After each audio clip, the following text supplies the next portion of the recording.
എൽദോസ് കുന്നപ്പള്ളിക്കെതിരായ ബലാത്സംഗ കേസിൽ അതിജീവിത മൊഴി മാറ്റി. തന്നെ പീഡിപ്പിച്ചിട്ടില്ലെന്ന് അതിജീവിത നെയ്യാറ്റിൻകര അതിവേഗ പോക്സോ കോടതിയിൽ മൊഴിമാറ്റി.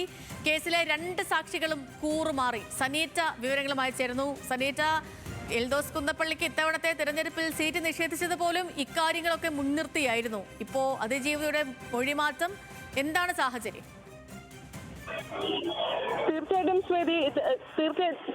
സേതു, ഇത്തരത്തിൽ സീറ്റ് നിഷേധിച്ചത് ഉൾപ്പെടെയുള്ള കാരണങ്ങളിൽ ഒന്നായിരുന്നു ഇത്തരത്തിൽ ഈ ബലാത്സംഗ കേസ്. ഇപ്പോൾ അതിലാണ് ഇത്തരത്തിൽ എൽദോസ് കുന്നപ്പള്ളിക്കെതിരെ അതിജീവിത മൊഴി മാറ്റി പറഞ്ഞിരിക്കുന്നത്. തന്നെ പീഡിപ്പിച്ചിട്ടില്ലെന്നാണ് അതിജീവിത കോടതിയിൽ ഇന്ന് പറഞ്ഞിരിക്കുന്നത്. നെയ്യാറ്റിൻകര അതിവേഗ പോക്സോ കോടതിയിൽ വെച്ചാണ് ഇത്തരത്തിൽ ഒരു മൊഴിമാറ്റം നടന്നിട്ടുള്ളത്. 1ാം സാക്ഷി കൂടിയായുള്ള അതിജീവിതയാണ് ഇത്തരത്തിൽ വിസ്തരിക്കുന്ന സമയത്താണ് ഇത്തരത്തിൽ എൽദോസ് ഇത്തരത്തിലൊരു പീഡനം നടത്തിയിട്ടില്ല, തനിക്കെതിരെ ഇത്തരത്തിലൊരു അതിക്രമം ഉണ്ടായിട്ടില്ല എന്ന് വ്യക്തമാക്കുന്നത്. മാത്രമല്ല, കേസിലെ മറ്റ് 2 സാക്ഷികളും കൂടി ഇത്തരത്തിൽ കൂറുമാറിയിട്ടുണ്ട്.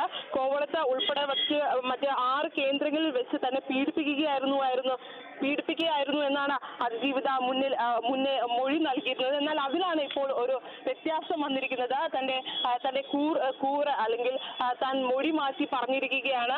നമുക്കറിയാം, ഈ തെരഞ്ഞെടുപ്പ് കാലത്തേക്ക് വലിയ തരത്തിൽ ചർച്ച ചെയ്യപ്പെട്ടിരുന്ന ഒന്നാണ്. അത്തരത്തിൽ അദ്ദേഹത്തിന്റെ രാഷ്ട്രീയ ജീവിതത്തിന് തന്നെ വലിയൊരു അപമാനം ഉണ്ടാക്കുന്ന സാഹചര്യമായിരുന്നു ഇത്തരത്തിൽ കേസ് ഉൾപ്പെടെ ഈ അപവാദങ്ങൾ ഉൾപ്പെടെ നടന്ന സാഹചര്യത്തിൽ. എന്തായാലും അദ്ദേഹത്തിന്റെ രാഷ്ട്രീയ ജീവിതം ഇനി എന്താകുമെന്നുള്ള ഇത്തരത്തിൽ ഈ അതിജീവിതയുടെ മൊഴിമാറ്റത്തെ തുടർന്ന് ഇനി എന്താകും എന്നുള്ള കാര്യങ്ങളൊക്കെ നമ്മൾ നോക്കിക്കാണേണ്ടതുണ്ട്. എന്തായാലും അതിജീവിത ഇന്ന് നടന്ന മൊഴിയെടുപ്പിലാണ് ഇത്തരത്തിൽ തന്നെ ഇത്തരത്തിലൊരു ലൈംഗിക അതിക്രമം നടത്തിയിട്ടില്ല എന്ന് വ്യക്തമാക്കിയിട്ടുള്ളത്. സേതു. ശരി സനീറ്റ, ശരി. സനീറ്റയാണ് വിവരങ്ങൾ നൽകിയത്.